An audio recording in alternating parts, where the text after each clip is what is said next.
5 ఏళ్ళు ఈ రాష్ట్రానికి ముఖ్యమంత్రిగా పనిచేశారు. ఈ రోజున ఒక రాజకీయ పార్టీకి అధ్యక్షులుగా ఉన్నారు. నా దృష్టిలో ఆయన రాజకీయ నాయకుడిగా ఉండటానికే ఏమాత్రం అర్హత లేని వ్యక్తి అతను. ఒక పార్టీకి అధ్యక్షుడిగా ఉండటానికి ఏమాత్రం అర్హత లేని వ్యక్తి, రాజకీయాల పట్ల ఏమాత్రం అవగాహన లేని వ్యక్తి. ఏదో అదృష్టం, ఏదో సినిమాలో అంటాడు, అతనికి అదృష్టం బాగుంది, 5 ఏళ్ళు ముఖ్యమంత్రి అయ్యాడు. అతని మాటలు కూడా మీరు గమనించండి. ఏదో ఒక ఆలోచించి సందర్భోచితంగా సమయానుకూలంగా పరిస్థితులను బట్టి అవసరమైన మాటే అతను మాట్లాడతాడని ఎక్కడ ఉండదు. నోటికి ఏదొస్తే అది మాట్లాడతాడు, నోటికి ఏదొస్తే అది మాట్లాడతాడు. నిన్న అంటే రాత్రి శ్రీధరి అప్పలరాజు అని ఆయన సీఎంగా ఉన్నప్పుడు మంత్రిగా పనిచేశాడు ఆయన. అతను కూడా నోటికి ఇష్టం వచ్చినట్లుగా మాట్లాడతాడు. పెద్ద అవగాహన ఉన్న వ్యక్తి ఏం కాదు అతను. అతన్ని పోలీసులు అరెస్ట్ చేశారు, పోలీస్ స్టేషన్ తీసుకెళ్లారు. ఇప్పుడు ఏదో కోర్టులో పెట్టడానికి రిమాండ్కి తీసుకెళ్తారేమో. జగన్మోహన్ రెడ్డి గారు రాజకీయ పార్టీ నాయకుడిగా ఏమనాలి, ఏం ఆలోచించాలి? ముందు శ్రీధరి అప్పలరాజు మా పార్టీ మనిషి, ఇతన్ని ఎందుకు అరెస్ట్ చేశారని ముందు ఆలోచన ఉండాలి కదా జగన్మోహన్ రెడ్డి గారు.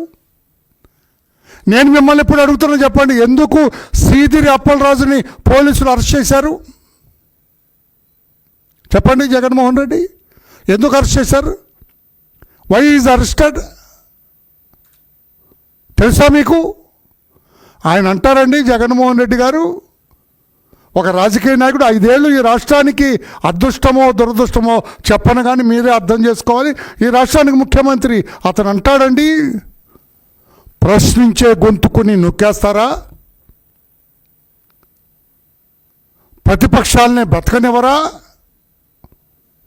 అమాయకుడైన మా శ్రీధరి అప్పలరాజుని చంద్రబాబు నాయుడు గారు అరెస్ట్ చేయించారు అంటాడు. ఏమైనా అవగాహన ఉందా మిస్టర్ జగన్మోహన్ రెడ్డి? అలా ఒక్క క్షణమైనా ఆ పక్కనున్న వాళ్ళు కూడా ఎవరు చెబుతారు? ఎవరు అతను చెప్పేది మీకు? ఏంటిదని చెప్పరా? Why is arrested? ఇప్పుడు వినండి, చెబుతాను ఎందుకు అరెస్ట్ చేశారు. అతను ఒక నేరం చేసినాడు, కేసులో ముద్దాయి అతను. నేరం చేసిన వాడిని పోలీసులు అరెస్ట్ చేస్తే చంద్రబాబు గారిని ప్రశ్నించారు, అందుకు అరెస్ట్ చేశారు. అమాయకుడు పాపం శ్రీధరి అప్పలరాజు అమాయకుడా? అంటే మీ రాజకీయం, మీకున్న ప్రపంచ జ్ఞానం ఇదేనా? మీకు అవగాహన ఇదేనా? ఎట్లా శ్రీధరి అప్పలరాజు అమాయకుడిగా కనపడ్డారండి మీకు? శ్రీధరి అప్పలరాజు ఎట్లా అమాయకుడిగా కనపడ్డాడు? అతని కొడుకు మోటార్ సైకిల్ ర్యాష్గా తోలి ఒక అమాయకుడైన గొర్రెల కాపరి మరణానికి కారణమయ్యాడు, చావుకు కారణమయ్యాడు. ఎవరు మోటార్ సైకిల్ని వేగంగా తోలింది? శ్రీధరి అప్పలరాజు కొడుకు. ఏమైంది? అతను స్పీడ్గా, వేగంగా, నిర్లక్ష్యంగా, ర్యాష్గా మోటార్ సైకిల్ తోలితే ఒక వ్యక్తి చనిపోయినాడు. ఒక వ్యక్తి చావుకు శ్రీధరి అప్పలరాజు కొడుకు కారణమయ్యాడు. కారణం చనిపోతే ఏం చేస్తారండి పోలీసులు? ఎఫ్ఐఆర్ రిజిస్టర్ చేస్తారు కదా. ఈ లోపల శ్రీధరి అప్పలరాజు, ఇది జగన్మోహన్ రెడ్డి గారు మీరే వినాలి నేను చెప్పింది. మీకు ఒక అవగాహన ఉంటే ఇక ఈ రకంగా పిచ్చి పిచ్చిగా మాట్లాడరు. మీరు అవగాహన లేకుండా మాట్లాడరు. నేరం చేసిన వాడిని అమాయకుడని ముద్ర వేయలేరు మీరు. శ్రీధరి అప్పలరాజుకి తెలిసింది తన కొడుకు ఒక వ్యక్తి చావుకు కారణమయ్యాడు. తన కొడుకు ర్యాష్గా మోటార్ సైకిల్ తోలి ఒక మరణానికి కారణమయ్యాడు, ఒక అమాయక జీవుని చంపేశాడు ఇతని ర్యాష్ డ్రైవింగ్ వల్ల, ఇతని నిర్లక్ష్యపు డ్రైవింగ్ వల్ల అని తెలిసి అప్పటికప్పుడు ఆ మోటార్ సైకిల్ ఓనర్, ఇతంది కాదు మోటార్ సైకిల్ ఓనర్ కూడా ఇతని కొడుక్కి స్నేహితుడే. అతను పిలిచి, ఇంకా ఆ కుర్రాడు తాలూకు వాడు పెద్ద మనుషులను పిలిచి ఇక్కడ మాయ, మత్స్యేంద్ర, మోసం, కుట్ర ఏమని, అరే మంత్రి కొడుకు మా అబ్బాయి, వాడు కేసుకెళ్తే వాడి భవిష్యత్తు నాశనం అయిపోతుంది, వాడి స్థానంలో నీవు మోటార్ సైకిల్ తోలినట్టు నువ్వు అతన్ని గుద్దటం వల్ల అతను చనిపోయినట్టుగా నువ్వే ఒప్పుకో పోలీసుల ముందని అతనికి ఎంతో పెద్ద అమౌంట్ ఏదో ఆశ చూపించి అతనితోటి పోలీస్ స్టేషన్లో చెప్పించారు, రిపోర్ట్ ఇప్పించారు పోలీస్ స్టేషన్లో. నేను మోటార్ సైకిల్ తోలాను, దురదృష్టవశాత్తు అతనికి తగిలింది, చనిపోయాడని అతనితో, మోటార్ సైకిల్ తోలని వాడితో, ర్యాష్ డ్రైవింగ్ చేయని వాడితో, ఆ మరణానికి, ఆ దానయ్యన అతని మరణానికి కారణం కాని వాడితోటి పోలీస్ స్టేషన్లో రిపోర్ట్ ఇప్పించిన ఘనాపాఠి మీ సీదిరి అప్పలరాజు. నేను అడుగుతున్నా మిస్టర్ జగన్, అమాయకుడా, ఎంత దుర్మార్గుడండి. తన కొడుకుని కాపాడటం కోసం వేరే వాళ్ళ కొడుకుని బలి చేయడానికి సిద్ధపడ్డాడు. తన కొడుకు జైలుకు పోకుండా ఉండటం కోసం ఇంకొకళ్ళ కొడుకుని, ఆ బ్రాహ్మణి అంట అతను కుర్రాడు పాపం, ఆ బ్రాహ్మణ కుర్రాడిని జైలుకు పంపడానికి సిద్ధపడి కుట్ర పన్ని మాయ చేసి ఇటు పోలీసుల్ని మాయ చేశాడు, చట్టాన్ని మాయ చేశాడు, సాక్ష్యాలన్నీ లేకుండా చేశాడు. అసలు ముద్దాయిని రక్షించి అసలు ముద్దాయిని పక్కకు పెట్టి నకిలీ ముద్దాయిని, దొంగ ముద్దాయిని, దొంగ నేరస్తుని తీసుకొచ్చి ఇక్కడ పెట్టాడు పోలీస్ స్టేషన్లో, పోలీసుల ముందు పెట్టాడు. పోలీసులు ఏదో అది కనుక్కున్నారు కాబట్టి ఇదంతా బయటకు వచ్చింది. జగన్మోహన్ రెడ్డి గారు, ఇప్పుడు మీకు ప్రశ్న, సీదిరి అప్పలరాజు అమాయకుడండి. తన కొడుకును రక్షించుకోవటం కోసం వేరే వాళ్ళ కొడుకుని బలి చేసిన వాడు, నేరాన్ని మాఫీ చేయాల్సింది, దొంగ ముద్దాయిని సృష్టించిన వాడు, స్క్రీనింగ్ ఆఫ్ ఎవిడెన్స్, అక్కడ నేరానికి సాక్ష్యాలన్నీ మాఫీ చేసిన వాడు, ముద్దాయినే మార్చిన వాడు ఎలాగా అమాయకుడు అవుతాడండి జగన్మోహన్ రెడ్డి గారు? ఇందులో చంద్రబాబు గారు ఎందుకు వస్తారండి? నేరం చేసిన వాడు మీ అప్పలరాజు కొడుకు.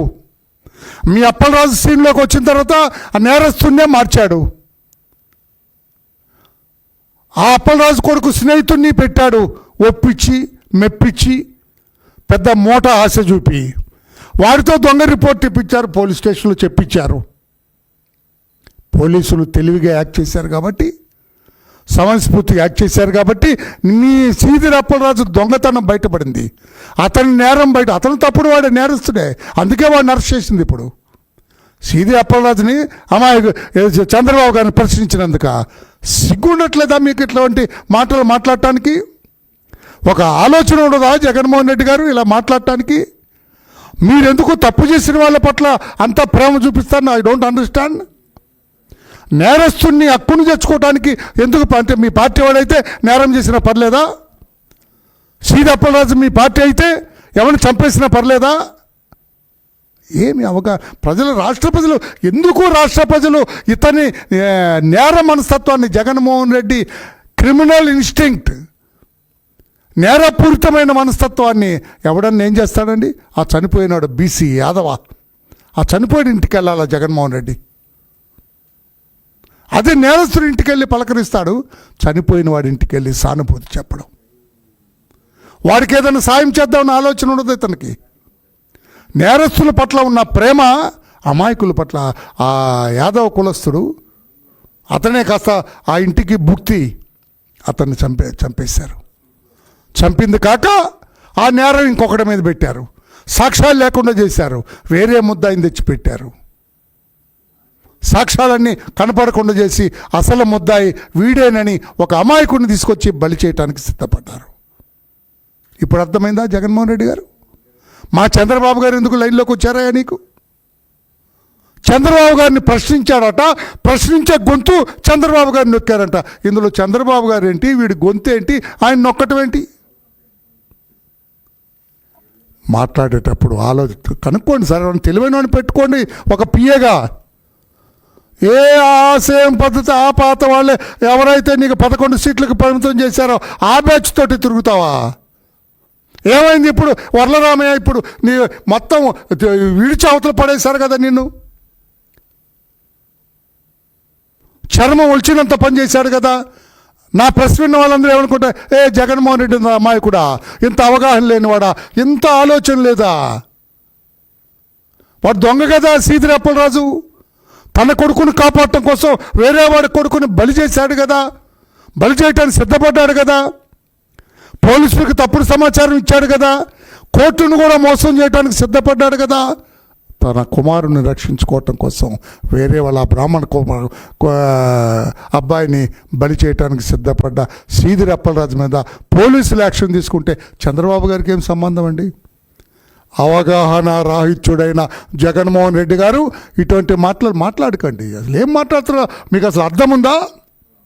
ఇప్పుడు చెబుతున్నాను, మీకు జ్ఞానోదయం వల్ల సీదిరి అప్పలరాజును అరెస్టు చేయటం పోలీసులు తీసుకున్న సముచిత చర్య.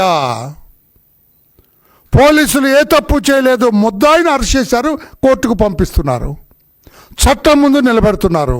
అందరూ తప్పేంటండి? మీకు తెలియకుండా నోటికి వచ్చినట్టుగా మాట్లాడుతున్నారు, మీకు ఇష్టం వచ్చినట్టు మాట్లాడుతున్నారు. ఇది సరైనది కాదు మిస్టర్ జగన్మోహన్ రెడ్డి. అర్థం చేసుకొని పెద్దానికి చంద్రబాబు గారా? చంద్రబాబు ఇటువంటి పట్టించుకుంటారా? నేరం చేసినవాడు సీదిరి అప్పలరాజు కొడుకు, ఆ నేరాన్ని దాచినవాడు సీదిరి అప్పలరాజు, నేరస్తుని దాచినవాడు సీదిరి అప్పలరాజు, నేరస్తుని మార్చినవాడు సీదిరి అప్పలరాజు, సాక్ష్యాలు లేకుండా చేసినవాడు సీదిరి అప్పలరాజు, ముద్దాయిని మార్చి ఇంకొక దొంగ నకిలీ ముద్దాయిని పెట్టినవాడు సీదిరి అప్పలరాజు, పోలీసులు మాయ చేయడానికి ప్రయత్నం చేసినవాడు సీదిరి అప్పలరాజు, కోర్టును మాయ చేయడానికి సిద్ధపడ్డవాడు సీదిరి అప్పలరాజు. మీకు ఏ రకంగా అమాయకుళ్ళగా కనపడ్డాడు మిస్టర్ జగన్? చీ చీ చీ, ఈ మాత్రం అవగాహన. నువ్వు 5 ఏళ్ళు ముఖ్యమంత్రిగా ఎలా పరిపాలన చేసావా బాబు? ఆలోచన. ఇంకా నాకు ఆశ్చర్యం వేసింది, పొద్దున ఏదో పేపర్లో చూసి నవ్వుకున్నాను. ఇది చిన్న విషయం కాదు, పెద్ద విషయమే. పక్కన తెలంగాణ రాష్ట్రం గౌరవ రేవంత్ రెడ్డి గారు అక్కడ చీఫ్ మినిస్టర్. ఆ చీఫ్ మినిస్టర్ని మీ పార్టీ నాయకుడు ఒకడు, అతను అధికార ప్రతినిధి, నోటికొచ్చిన మాట్లాడతాడా, కొంచెం ఆడపిల్ల గొంతు, సారీ ఆడపిల్ల గొంతులాగా ఉంటుంది, సారీ ఆ మాట అనకూడదు, పేరేంటండి, నాగార్జున యాదవ్. ఆ రేవంత్ రెడ్డి గారిని ఇష్టం వచ్చినట్టుగా, నేను పలకలేను ఆ మాటలు, ఇష్టం వచ్చినట్లుగా బూతులు తిడితే అక్కడ పోలీసులు ఎఫ్ఐఆర్ రిజిస్టర్ చేశారు, వీడిని తీసుకెళ్లారు, రిమాండ్కి పంపించారు, బెయిల్ మీద వచ్చాడు. నిన్న ఆయన కలిస్తే ధైర్యంగా ఉండు, మంచి రోజులు వస్తాయి. ఏం మంచి రోజులండి? వాడిని పట్టుకొని ఆ చంప ఈ చంప వాయించొద్దు జగన్మోహన్ రెడ్డి గారు. ఏమరా ముఖ్యమంత్రి అంత చీప్గా ఉందా? నోటుకొచ్చినట్టు మాట్లాడతావా? బుద్ధి లేనివాడా అని ఆ చంప ఈ చంప వాయించవలసిన పార్టీ అధ్యక్షుడు జగన్మోహన్ రెడ్డి వాడికి భుజం తట్టి ధైర్యం చెప్పాడంట. ఏమని ధైర్యం చెప్పావు? ముఖ్యమంత్రి కాదు, రేపు ప్రధానమంత్రిని కూడా ఇష్టం వచ్చినట్టుగా తిట్టు, నేను ధైర్యం చెబుతా. నేను అడుగుతున్నాను, మీరు ముఖ్యమంత్రిగా ఉంటే ఎవరైనా ఇదే తిట్లు మిమ్మల్ని తిడితే మీరు యాక్షన్ తీసుకోమని చెప్పరా జగన్మోహన్ రెడ్డి గారు? మిమ్మల్ని కూడా అలా తిడితే ఊరుకుంటారా? మిమ్మల్ని అలా తిట్టున్నట్టయితే వాడు అసలు బయట బతికి బట్ట కట్టేవాడు కాదు, ఆ యాదవ్ నాగార్జున అనేవాడు. అంటే మీ మనస్తత్వం నాకు అర్థమవుతుంది. రాష్ట్ర ప్రజలారా, మీరు కూడా అర్థం చేసుకోవాలి. జగన్మోహన్ రెడ్డి గారి మనస్తత్వం మీరు కూడా అర్థం చేసుకోవాలా? ఆ నాగార్జున యాదవ్ అనేవాడికి ముఖ్యమంత్రిని తిట్టి జైల్లో ఉండి బెయిల్ మీద వస్తే ఇంకెప్పుడు అట్లా చేయబాక, what is this nonsense? రాష్ట్ర ముఖ్యమంత్రిని అట్లా ఇష్టం వచ్చినట్టు మాట్లాడతావా? ఎవరితోటో పోల్చాడు, ఏది వాడిని డెలివరీ బాయ్తో పోల్చినట్టున్నాడు. వాడు వీడు జీవో దాటం కూడా రాదు. ఎందుకో నాకు తెలుసు, నాకు బాగా తెలుసు. గౌరవ రేవంత్ రెడ్డి గారు ఏదో మూడ్లో ఉన్నాడు, తొక్కి నారదీసేవాడే రేవంత్ రెడ్డి. మామూలుడు కాదు, తెలంగాణ ముఖ్యమంత్రి మామూలు మనిషి ఏం కాదు. ఈ యాదవ్ని నాగార్జున్ని తొక్కి నారదీసేవాడే. నీ అదృష్టం బాగుండి జాగ్రత్త. మిమ్మల్ని తిడితే ఊరుకుంటారా జగన్మోహన్ రెడ్డి గారు? అనండి ఆ మాట, ధైర్యం ఉంటే. సీఎం గారికి ఎందుకంత కోపం? నన్ను తిడితే నేను ఊరుకోను, అసలు నన్ను తిడితే నేను ఏమనను, శబాస్ భలే తిట్టావా అంటాను నేను. అంటావా? ఎందుకు మీకింత నేరస్తుల పట్ల, తప్పు చేసిన వాళ్ళ పట్ల ఎందుకు మీకింత ప్రేమ అని నేను అడుగుతున్నా. మొన్న మధ్యన తెనాలి అట్లాగా పోయినాడు ఈయన. 3 రౌడీలు, హిస్టరీ షీటెడ్ రౌడీస్, సంఘ విద్రోహ శక్తులు తాగి, గంజా తాగి, మత్తు పదార్థాలు సేకరించి ఆ దారిని పోయి ఆడవాళ్ళందరినీ కూడా, మహిళలందరినీ కూడా ఇష్టం వచ్చినట్టుగా మాట్లాడుతుంటే, మహిళలు అసలు తెనాల రోడ్ల మీద తిరగటానికే భయపడుతుంటే పోలీసులు యాక్షన్ తీసుకుంటే, 4 దెబ్బలేస్తే వాళ్ళకు అండగా మీరు వెళ్ళారంటే మిమ్మల్ని ఏమనుకోవాలి మిస్టర్ జగన్మోహన్ రెడ్డి? మీ మనస్తత్వం ఏంటి మిస్టర్ జగన్మోహన్ రెడ్డి? మీరు ఎలాంటి మనిషి జగన్మోహన్ రెడ్డి గారు? ఎవరికి మీ మద్దతు? నేరస్తులుగా? whom you are supporting as a president of a political party, as a former chief minister of the state, as a legislator, మీరు ఎవరికి మద్దతు ఇస్తారండి? నేరస్తుడికా? సమాజంలో ఉండే సామాన్య పౌరుడికా? మహిళలకా? సంఘ విద్రోహ శక్తులకా? ఎవరికి మద్దతు ఇస్తారు జగన్మోహన్ రెడ్డి గారు? అంటే మీ పరిస్థితులను బట్టి, మీ యాక్షన్స్ని బట్టి చూస్తే నేరస్తుల పట్ల మీరు మొగ్గు చూపుతున్నారు, నేరస్తుల పట్ల మీరు ఇంట్రెస్ట్ చూపిస్తున్నారు, నేరస్తులకి మీరు మద్దతు తెలుపుతున్నారు తప్పితే సామాన్యుడికి మద్దతు తెలపట్లేదు. ఇది జగన్మోహన్ రెడ్డి గారి మనస్తత్వం. These are the actions of respected mister Jaganmohan Reddy కదా. ఇటువంటి వ్యక్తి అవసరమా? మొన్న శ్రీధర్ అప్పలరాజు ధైర్యంగా ఉండు, కొద్ది రోజులు ఓపిక పట్టు, మనమే వస్తాం. ఇటు నుంచి వస్తావబ్బా? నీకు ఎలా అనిపిస్తుందబ్బా? ఏ మూలన నీకు వస్తున్నావని అనిపిస్తుందబ్బా? ఏ యాంగిల్లో మరలా నువ్వు వస్తున్నావని అనిపిస్తుంది బాబు? ఆంధ్రప్రదేశ్ రాష్ట్ర ప్రజలందరికీ మీ వ్యవహార శైలి తెలిసిపోయింది. అంతకుముందు ఒక్క ఛాన్స్ అంటే మోసపోయినారు ఆంధ్రప్రదేశ్ రాష్ట్ర ప్రజలు. అర్థమైంది మీ 5 ఏళ్ల పరిపాలన. ఈ 2 ఏళ్లుగా ప్రతిపక్షంలో ఉండి ఓడిపోయి మీరు వ్యవహరించిన తీరు అర్థమైంది. మరలా కొరివితో తలగొక్కోటానికి రాష్ట్ర ప్రజలు సిద్ధంగా లేరు. మీకు అధికారం అనేది మిథ్య, అధికారం అనేది కళ మాత్రమే అని చెప్పి కూడా తెలియచేస్తూ, ఇటువంటి పనులు సరిగా ఆలోచించి మీరు మాట్లాడండి, చట్టాలు తెలుసుకొని మాట్లాడండి, వాస్తవాలు తెలుసుకొని మాట్లాడండి. అరే, ఒక పార్టీ అధ్యక్షుడి నోట్లోంచి మాట వస్తే it should be A valuable talk. అరే, చాలా వాల్యుబుల్గా విలువైన మాటలు మాట్లాడతారా జగన్మోహన్ రెడ్డి గారు అనుకోవాలి. కానీ శ్రీధర్ అప్పలరాజు అమాయకుడు అంటే బాబు, పైగా యాక్సిడెంట్ చేసి చంపితే ఆ కుర్రాడు వాడు బాలుడు అంట. అయితే బాలుడు చంపొచ్చామండి, మీరు చట్టాలు మారుస్తారా? బాలుడిని చంపొచ్చా? ఎటువంటి ఇష్టం వచ్చినట్టుగా మాట్లాడుతున్నారు. సరైనది కాదు జగన్మోహన్ రెడ్డి గారు అని తెలియజేస్తూ, శ్రీధర్ అప్పలరాజు అరెస్ట్ సమంజసమే, సముచితమే. He deserves it. నేరం చేశాడు, తప్పు చేశాడు, పోలీసులు కేసు రిజిస్టర్ చేశారు, అరెస్ట్ చేశారు, చట్టబద్ధంగా యాక్షన్ తీసుకుంటున్నారు.